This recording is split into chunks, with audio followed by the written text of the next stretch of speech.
Welcome to this special edition of Taking Stock for the end of financial year. I'm your host, Kien, and today I have the pleasure of welcoming Tim Lincoln, our Managing Director and Chief Investment Officer, to stream to you all things share market. Thanks for your time today, Tim. Oh, my pleasure, Kien. It's always a joy to sit down and have a good chat with you about, our passion. One of our life passions, of course, is the share market and sharing our knowledge with our members, our Stock Doctor members. And of course, this time of year, especially on the back of the year that's been, what an opportunity to do so. So wonderful to be here, Kien. And I hope all of our members and their families are all safe and well in this crazy world that we live in. Yeah, that's right. The last financial year was a great time to be invested in equities, Tim, with the odds accumulation and the S&P 500 index rising by about 30% and 38% respectively, and surpassing their pre-COVID levels as well. In fact, it was among the largest financial gain in the Australian market over the last 25 years.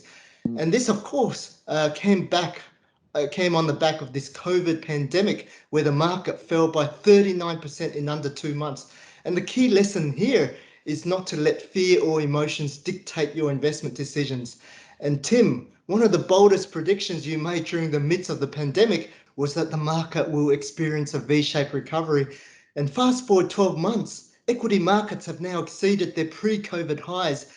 And even though it was practically impossible to predict the bottom of bear markets, what we do know from history back then is that the market and economy will recover eventually.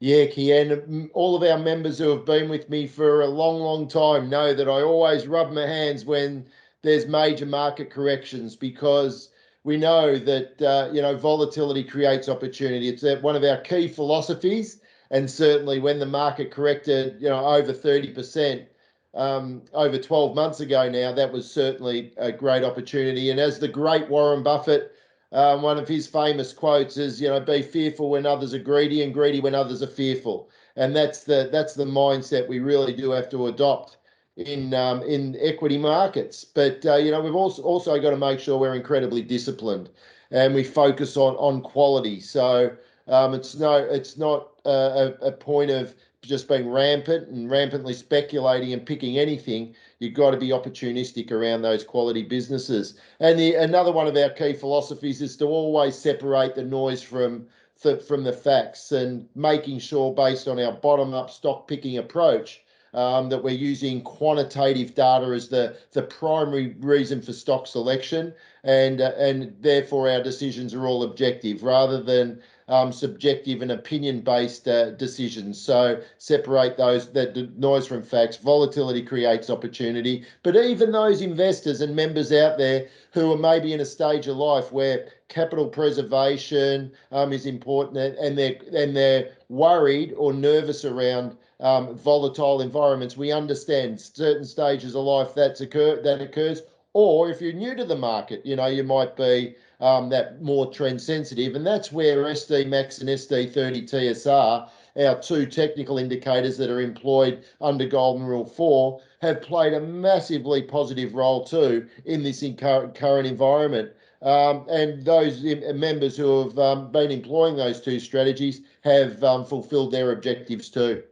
But a key theme to emerge in the last financial year, Tim, was this rapid style rotation from growth to value, particularly from November 2020 to March 2021. And this is evident with the chart on screen, which shows the ratio between Australian value to growth stocks. And when this line is rising, it means value is outperforming growth and vice versa. Yeah, Kien, as soon as COVID hit, that was when the opportunity for quality growth really kicked in, and we saw that and we enjoyed that. But then, as market cycles and rapid V-shaped recoveries mature, then everything starts to go up, especially in this low interest rate environment. So we did see that rotation into value type stocks, and often in there is everything. So from quality value to low quality value. So all ships are rising, which makes it incredibly difficult to outperform, quality to outperform when everything's going up. And we'll get into some performance figures in a moment. So with that rotation to value, and often poor quality value, a lot of our star stocks, our growth star stocks and borderlines in particular, really started to take a bit of a hit, especially those exposed to the tech and healthcare sectors. We saw Fisher and Paykel really rebound when COVID first hit, but then really start to plateau when everything started to rise. The same with CSL and others in the tech and healthcare sectors. And also those that in tech and healthcare were more globally diversified. So with the Aussie dollar rising, they certainly had affected their earnings profiles going forward. Hence why they took a bit of a backseat too. And also our star growth stocks had a bit of an exposure to gold. Now, defensive elements were out the door, and we know gold is a bit of a defensive play in any portfolio. So when they were out of favour too, that had a bit of a drag effect on our quality performance. But as I said before, it's really impossible for an active manager to outperform the market when everything's rising. But it's really good to see perhaps that's starting to turn around a little bit now, back in favour of growth styled investments, Kien. Yeah, that's right, Tim. And speaking about defensives, our star income stocks, which are naturally biased towards those defensive exposures, including REITs, for instance, utilities and telcos, they were unable to compete with this market index as well, which is heavily weighted towards those financials and resources. But despite the underperformance, I believe we did well here, Tim, as our star income portfolio, they were still exposed to some of those cyclical names, including BHP, Rio Tinto, Fortescue Metals. They generated so much cash flow, and also the banks, as well as many of those stocks in the retail sector. Yeah, and as I said a moment ago too, Kien, the market, as the cycle has certainly started to shift back towards quality, which is great. And hopefully our Stock Doctor members are really starting to see that in regard to the performance in their portfolios.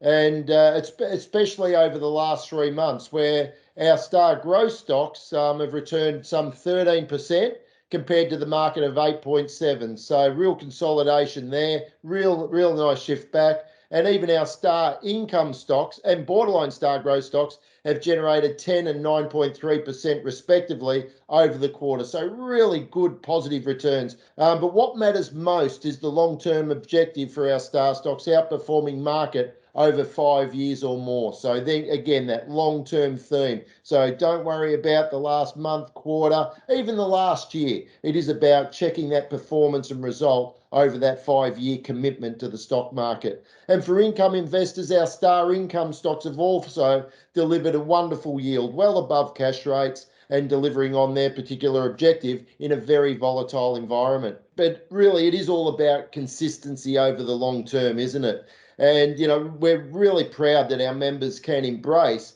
the consistency that star stocks have delivered over that time. And that consistency is represented in a couple of terrific graphs you've got here that clearly show that our star stocks have delivered that consistent outperformance of the market over the long term, which is critical. And yeah, the star growth stocks, as you can see, have only underperformed the market 3 years in their 25 years of existence, which is a terrific outcome based on quality. So quality outperforms the market when you can actively select from a bottom-up perspective those true quality companies. And our star income stocks, over the 8 years they've been in existence, have only underperformed 2 years of the 8.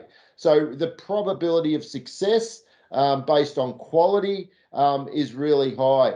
And that's the comfort we need to think of our portfolios creating to our wealth creation or preservation in future years to come. So really important stuff, that consistency is there from our bottom-up stock selection processes. Yeah, I think, Tim, and the common denominator with the long-term success of these star stocks is that they are all financially healthy stocks, Tim. Oh, absolutely. And Critical. that's right. And earlier in the financial year, we highlighted our concern for a rise in the number of zombie companies. And we fast forward to today, and there has been little mention of company collapses by the financial media. And remember, the definition of a zombie company is a business with significant debt burden that manages to stay alive because the government subsidies and also low interest rates as well. But under normal situations like these companies would have gone bankrupt or face restructuring as well. And we can see on the chart here that weekly data of corporate insolvencies in Australia, they continue to track well below 2019 levels. And in fact, we only recorded 10 corporate failures compared to 23 in the financial year 2020. And positively, we were able to avoid investing in all these companies, including our X-Star stock, Speedcast International. Yeah, it's really important not to get caught up in the frenzy of it all, isn't it, Kien? And avoid those high risk companies. Sure, everyone likes to have a specky in their portfolio, but it should only contain a really small percentage of the total value of the portfolio. But despite the drop in insolvencies over the year, Kien, it's really important that members remain incredibly vigilant and not get tempted and attracted towards that speculative end of the market when everything's rising. And with 71.6% of the market still presenting high levels of financial risk or unsatisfactory financial health, it certainly represents that the market is a high risk asset class, and we've got to weed through the high risk stocks to focus on those true quality, which represent only around 28% of the market. So a bit of a minefield still.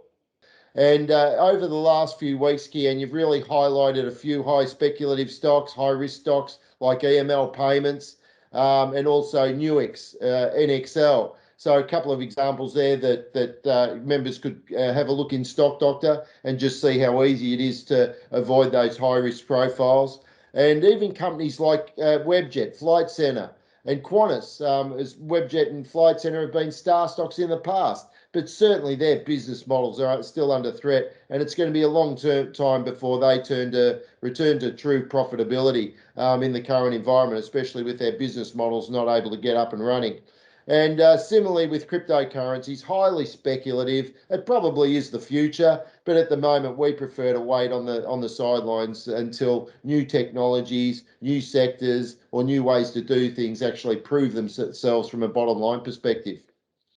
Yeah, that's right, Tim. Not every company will remain a zombie, but rather than risk your capital on those to make quick gains, it's much safer to invest in those quality companies. That is, those with high return on equity or return on invested capital, wide net profit margins, and positive free cash flow, because these companies will continue to grow organically over time as well.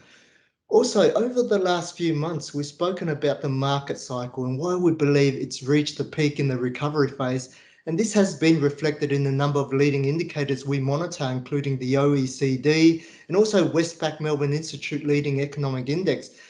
But what this means is that the easy gains, especially across those speculative stocks, have now been made.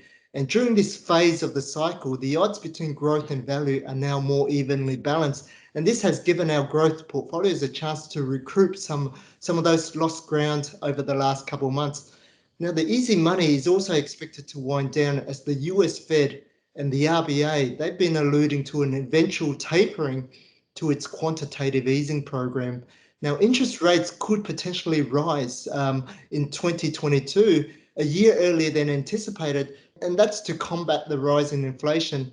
But what does this all mean, really, Tim? Well, it shouldn't be a cause for concern as we review any share price weakness on the back of these issues as opportunities, Kien. And it'll be just an opportunity to jump into high quality star stock exposures. So really got to block out that macroeconomic noise, Kien, and just really focus on high quality stocks as being the to contain those majority positions in your portfolio, and any volatility around it creates opportunity. And we believe markets will continue to rise in the year ahead because we're still in a really, really low interest rate environment, will be for a long time. And that's a beautiful things for the market. And money keeps flooding into the system with continued stimulus. So, that's another huge positive. And the RBA, if they decide to ease its 5 billion per week buying program in the months ahead, it will only do so when the economy is fully recovered. So, we've just got to wait and see on that one a little bit too. Yeah, that represents a safety net for the markets, Tim. And historically, low and rising interest rates tend to be associated with rising equity prices. And this is because if you think about rising interest rates, it is a function of inflation and economic growth. And with GDP growth now expected to be above average over the coming year as the vaccine rollout continues, we expect corporate earnings to grow at an above average rate for the remainder of the calendar year as well. And the chart on screen breaks down the earnings growth expectations for the banks, REITs, resources, and general industrials. And you can see there with stronger iron ore and copper prices, it's no surprise that resource companies are forecasting strong earnings growth over the last financial year, FY21. But we expect a moderation in growth over this financial year. But also be careful, with some of these sectors as well, don't we, Tim? Yeah, we're mindful, Kien, absolutely, that we're not too heavily exposed to resource stocks for the year ahead, especially given the risks of the slowdown in China's credit cycle, which is historically correlated to commodity prices because of their buying behaviour. And we don't believe returns in this space will be negative, but with the supply of iron ore expected to improve over the back of the recovery in the Brazilian miner Vale, and the end to China restocking, we feel that much of the games in this space has already come through. So just got to be a little bit careful there. And hence we are keeping a close eye on many of our resources exposures, especially within our star income stock portfolio, to ensure dividends will remain sustainable over the coming year. Yeah, of course, Tim. Our analysts are constantly monitoring the active risks around this. And with inflationary cost pressures still coming through due to workforce restrictions and rising shipping costs and factory closures, it's important to stick to companies that have high profit margins and those that can grow top line revenue to mitigate this risk. As you can see on screen, the Baltic Dry Index, which is a measure of global shipping costs, have tripled from its historical average levels. But in the immediate term, we continue to hold positions in resources and banks as we head into the reporting season on the back of this strong earnings upgrade cycle within these sectors. We also have a significant exposure to consumer discretionary, especially across those retail stocks, which continue to benefit from digital investment, higher consumer savings rates, and the reallocation of consumer travel expenditure to homewares and goods. Our exposure to the auto parts industries like ARB Corp, GUD Holdings, and PWR Holdings should continue to benefit from the record vehicle sales in Australia. So before we wrap up, Tim, we've been doing a lot of exciting things over the last few months, and it's been a wild ride for the markets. But here at Lincoln, our research team has been working quite hard and together with our development team and the funds team to constantly improve our star stock selection process and stock doctor experience for the members. Yeah, it's been a wild ride, hasn't it, the last 12 months in equity markets, but it's really been business as usual for us, Kien, from a development perspective and innovation perspective. At the end of the day, we're a fintech business, which is a financial technology business. We've always developed software, and now we develop cloud-based solutions for our Stock Doctor members in the way of the Stock Doctor platform. So it's all about constant improvement to the user experience and the platform, and constant improvement to our methodology, which, as I've mentioned a number of times, and you keep emphasizing our desire to move to 100% quantitative stock picking, bottom up stock picking, if we possibly can, which means it will be objective and fact based and through data analytics, which is quant, as opposed to qualitative, which is more subjective and opinion based. So that's our mission, to become as quant as we possibly can. So to do that, we're constantly testing factors that contribute to Golden Rule 2, both from a growth stock and an income stock perspective, and anything else we can see that will not only add value to the user experience, but most importantly, improve the performance of our portfolios. And we know our star stocks have delivered positively over the long term. Well, let's see if we can even find even further alpha or outperformance there within the star stock universe too. So yes, our teams have been collaborating very, very closely, immersing themselves in this beautiful test environment that we've created, which with a massive feed of really high quality financial data to see if we can constantly improve, and we are. So over the next few months, we stand to deliver to our Stock Doctor members, and our fund investors will be beneficiaries of these improvements as well. but our Stock Doctor members will see some significant improvements to that, to not only the user experience, but the selection of star stocks. And the main thing that will be affected there will be probably the factor and the experience under Golden Rule 2 and 3 to some extent. But the big change will come through in the portfolio constructor and optimizer, where portfolios will be constructed and optimized based on these enhanced changes to the star stock universe, and members able to really construct and optimize portfolios relative to their true objectives. So really exciting stuff coming through in the not too distant future, Kien. Yeah, I know. We look forward to rolling out those enhancements over the next few months, Tim. And thank you, Tim, again for sharing your insights with us today. Yeah, my pleasure, Kien. And another financial year comes and goes, and golly, they move quickly these days, don't they? And it's game on again. We don't get much time to rest, but that's okay because we love what we do and we love sharing what we do with our members and investors. Yeah, that's right, Tim. And the key message for the new financial year is to stay disciplined to your investment strategy despite the changing market dynamics, and do not let fear or emotions dictate your decisions, and also be mindful of those speculative investments for quick gains as well. Separate the facts from the noise. Understand that the financially healthy companies with high quality characteristics like strong return on equity, a wide profit margins, and positive free cash flow will prevail over the long term. So from the team at Lincoln, we hope you have a happy, healthy, and prosperous year ahead.